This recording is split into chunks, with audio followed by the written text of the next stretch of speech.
ભારતના સર્વાંગી વિકાસ અને સમરસ સમાજની રચના માટે માનનીય વડાપ્રધાન શ્રી નરેન્દ્રભાઈ મોદીએ સમાજના 4 વર્ગો જ્ઞાન એટલે કે ગરીબ, યુવા, અન્નદાતા અને નારી શક્તિના ઉત્કર્ષ પર ભાર મૂકેલ છે.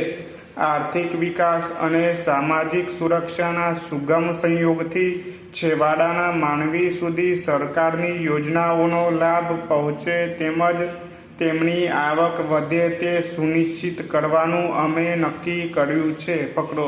રાજ્યની મોટાભાગની વસ્તી હાલમાં 18 થી 60 વર્ષના વય જૂથમાં આવે છે અને આ વર્ગને અસરકારક રીતે રોજગારી આપવામાં આવે તો જ રાજ્યને ડેમોગ્રાફિક ડિવિડન્ડનો લાભ મળે તેમ છે.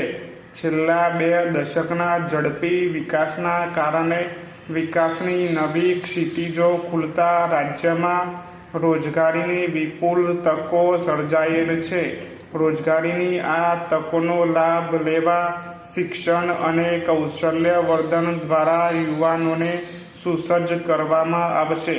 આ સાથે ગ્રામીણ ક્ષેત્રોનો વિકાસ અને અન્નદાતાઓનું સન્માન કરી કૃષિ ક્ષેત્રની ઉત્પાદકતા વધારવાનું અમારી સરકારનું ધ્યેય છે.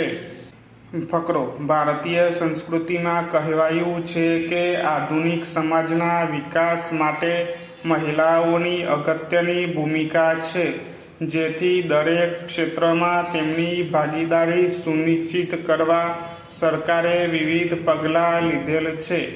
માનનીય વડાપ્રધાન શ્રી નરેન્દ્રભાઈ મોદીના નેતૃત્વ હેઠળની કેન્દ્ર સરકારે નારી શક્તિ વંદન અધિનિયમ લાવી લોકસભા અને વિધાનમંડળોમાં મહિલાઓને 33% પ્રતિનિધિત્વ આપવાનો ઐતિહાસિક નિર્ણય કરેલ છે, જેનાથી મહિલા સશક્તિકરણને વેગ મળશે.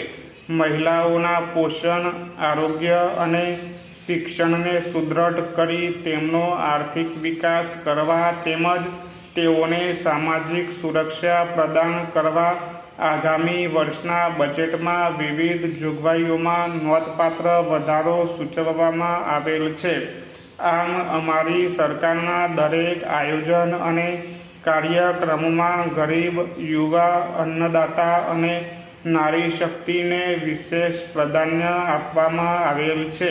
ફકરો.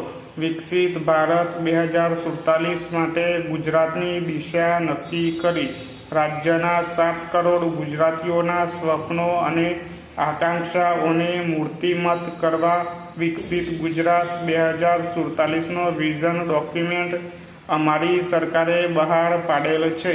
અત્યાર સુધી થયેલ વિકાસને પાયામાં રાખીને આ દસ્તાવેજમાં અમૃતકાળના આગામી 25 વર્ષ માટે રાજ્યના ભાવિના લક્ષ્યાંકો નક્કી કર્યા છે. આ વિઝન ડોક્યુમેન્ટ સર્વપ્રથમ તૈયાર કરી ગુજરાતે બીજા રાજ્યોને વિકાસની નવી રાહ ચીંધી છે. પકડો.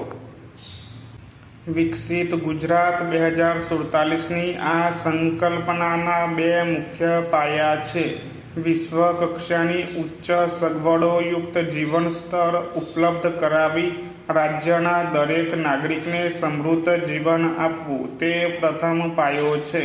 આર્થિક વિકાસના યોગ્ય સંસાધનો ઉપલબ્ધ કરાવી દરેક કુટુંબની સમૃદ્ધ આવક સુનિશ્ચિત કરવી તે દ્વિતીય પાયો છે. વિશ્વસ્તરીય આંતરમાળખાકીય સગવડો સાથે ટકાઉ અને રહેવાલાયક વસવાટો પૂરા પાડી સુશાસનના માધ્યમથી આ લક્ષ્યાંકો પ્રાપ્ત કરવાની અમારી સરકારની નેમ છે.